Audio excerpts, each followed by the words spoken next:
BMW presents HYPNOPOLIS. Episode 2, Insomnia.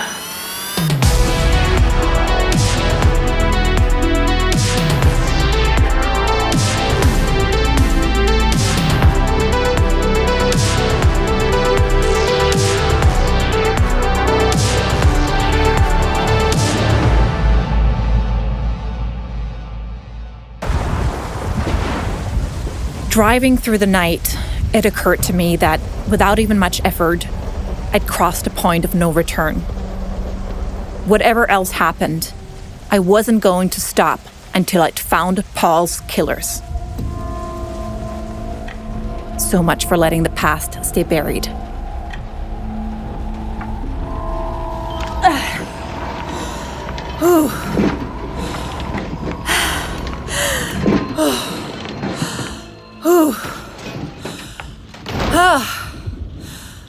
That was even heavier than I remember. These case files had laid hidden 2 feet in the corner of an English field for 30 years.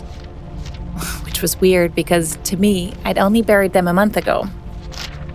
Their faded pages told the story of a mysterious hacker turned cyber terrorist and of the reckless idiot who tried to hunt them down.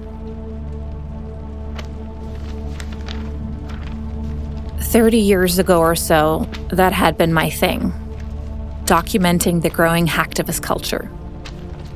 When Paul's company started making noises about a worldwide artificial intelligence that could control everything, some people got scared. Scared enough to target those they thought responsible for endangering humanity.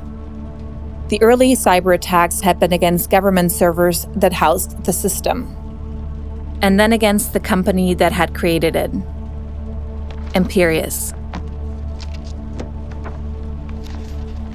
Many of these hackers were tracked down and arrested pretty quickly, but there was one, the cleverest, who they'd never managed to trace. After 2 years of searching, I'd found a potential link, well, a hint of one, to the University of Amsterdam. A student hacktivist would have certainly fit the profile of the person I was looking for. But it was only a hunch, the vaguest suspicion.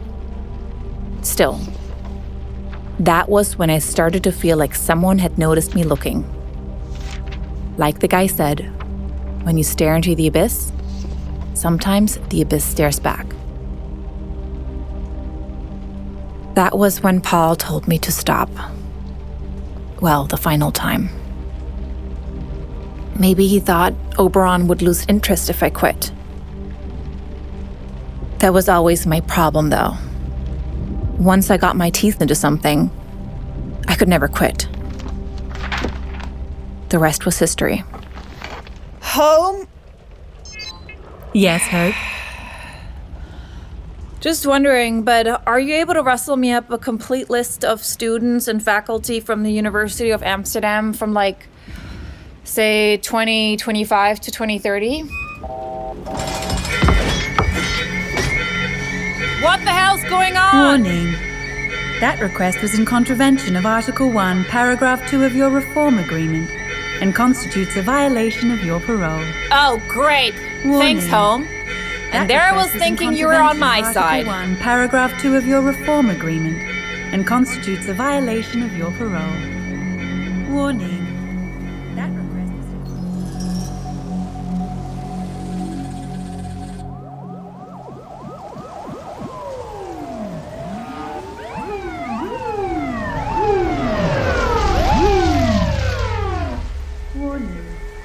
That request is in contravention of Article 1, Paragraph 2 of your Reform Agreement and constitutes a violation of your parole. Oh, God! Okay, Warning. I get it! That request Shut is in up. contravention of Article 1, Shut Paragraph... up! Jeez! Thank you.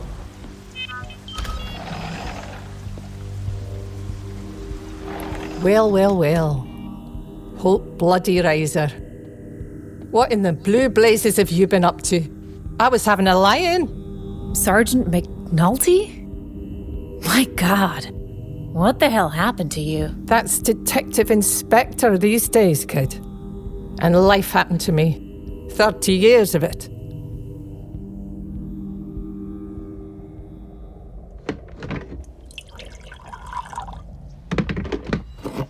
Thanks.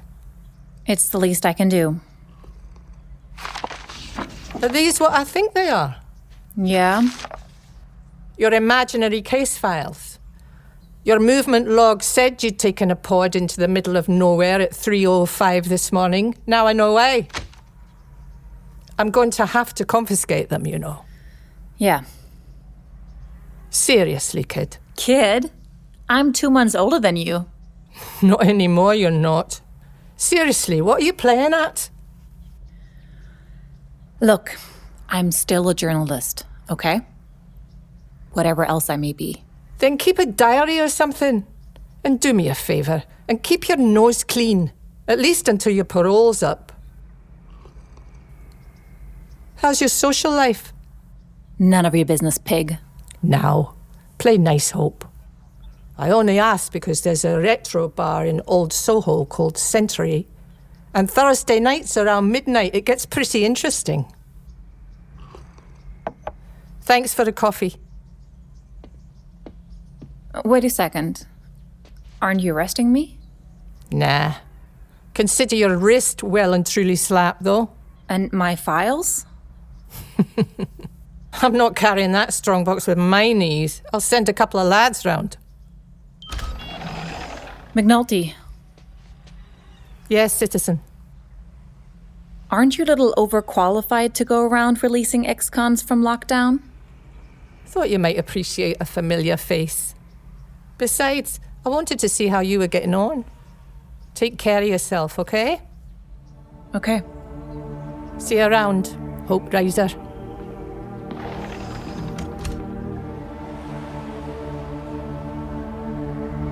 I tried telling myself I was being paranoid. But between McNulty's visit and the person following me a block behind, paranoia was starting to seem like a reasonable state of mind.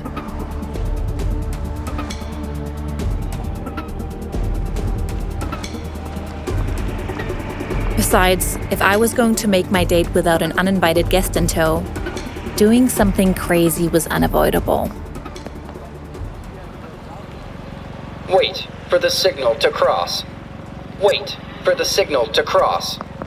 Wait for the signal to cross. Stop. Danger. Stop. Danger. Stop. Danger. Stop. Danger. And now all I needed was a ride. Yes, taxi. We're just on the corner of Curzon Street. Yes, that's us. Move! Stop! Heck! Sorry! Oh. The Century Bar, Old Soho. Quick! Well, really?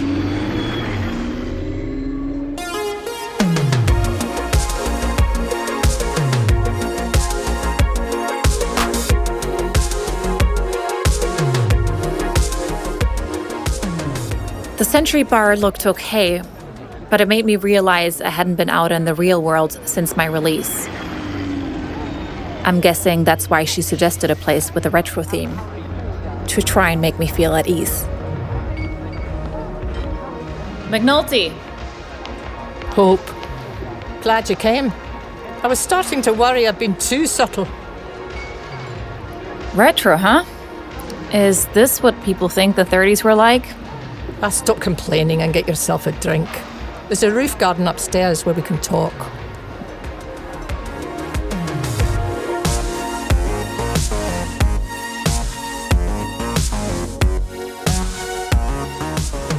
Why here and not back in my flat? Walls have ears. And I've reason to believe your refrigerator reports directly to Special Branch. I don't even know if you're joking. Maybe I'm not. What do you think of the view? It's beautiful. Everywhere is these days. So why would you want to mess all this up? I don't get the feeling you like it all that much yourself. Maybe I don't, but I do have the sense I was born with. You should let sleeping dogs lie. You are aware of the expression. I've slept long enough. Detective Inspector. I suppose you have. What was it like in stasis? It wasn't exactly 30 years of whale music and positive affirmations, I can tell you that much. No, I can't imagine it was. I skimmed your case files, by the way. If you'd let your defense lawyers have them, you could have shaved 10 years off your sentence.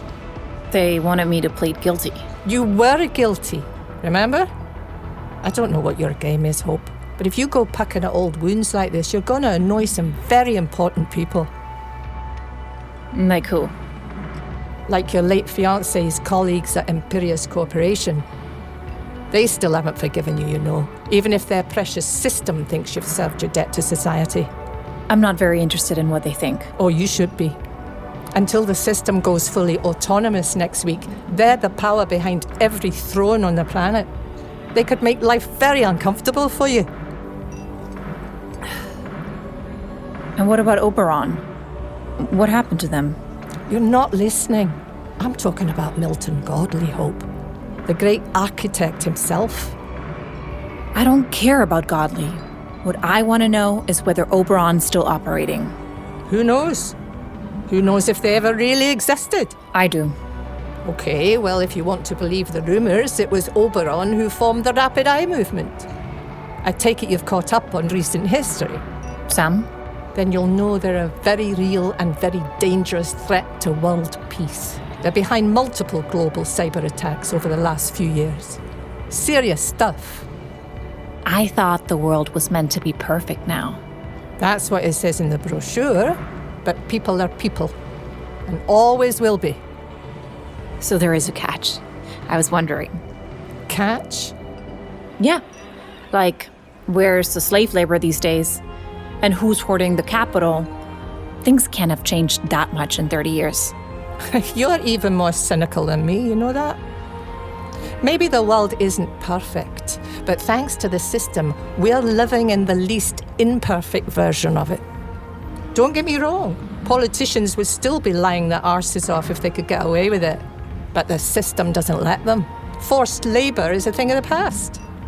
And okay, there are still a few trillionaires about, but no one's going hungry. So why aren't you obsolete? People are still mean and stupid, kid. So far, they haven't found a cure for that. What are we doing here, McNulty? What is this really about? My Catholic upbringing, most likely. I don't follow. Listen, even though you had it coming, I'm against what they did to you. It wasn't right. That's touching. You couldn't have said something 30 years ago, could you? I'd forgotten what hard work you are. Right now, I'm more worried about the present. What do you mean? You're a celebrity, if you hadn't noticed. You could easily be made into some kind of figurehead or a martyr. Don't let yourself be manipulated. And don't go sticking your nose in where someone might decide to cut it off. Is that everything you had to say? Or was there something else? You don't care about anyone above ground, do you? Not these days, McNulty. Not anymore. Good night.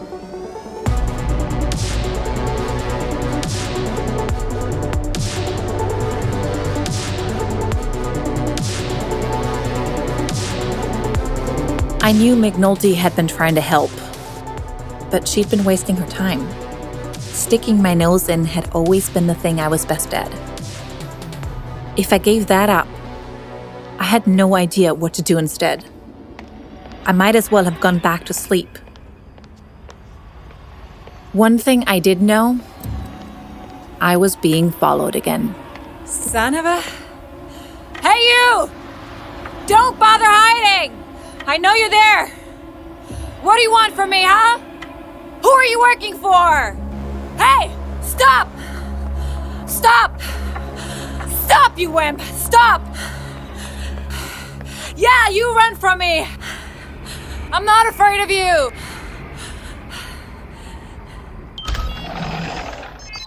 Good evening, Hope. You're home late. Shut up, I'm not talking to you. And to whoever might be tuning in for the evening news, I just want to say, get bent. Thanks for listening.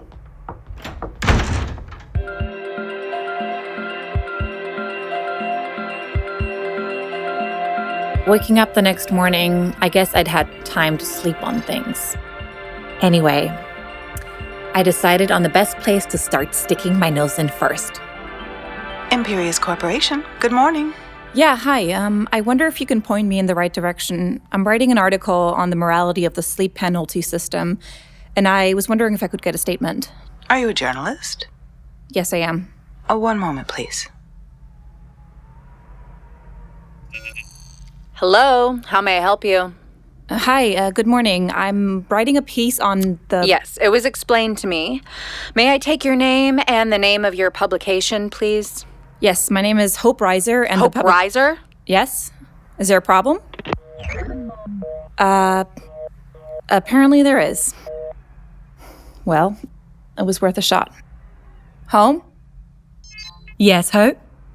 Put some coffee on, will you? Certainly. Hello? Miss Reiser, Yes? Milton Godley would like to speak with you. Milton Godley? When? Now? How about this evening at 8 p.m. GMT? Sure. Will he call me? Mr. Godley does not speak on the phone. Come to our London office and bring an ID. You mean he's in town? No, but he's most keen to meet you. Until then, Miss Reiser. Yeah. Thanks. By the way, you will of course tell no one about this. No. Of course not. Whatever you say. Thanks again. Goodbye. Wow. You mean he's in town? No, but he's most keen to meet you. Until then, Miss Reiser. Yeah. Thanks. By the way, you will of course tell no one about this. No. Of course not. Whatever you say. Thanks again. Goodbye. Making a date with your dead hubby's old employer, eh? Naughty girl. What are we going to do with you?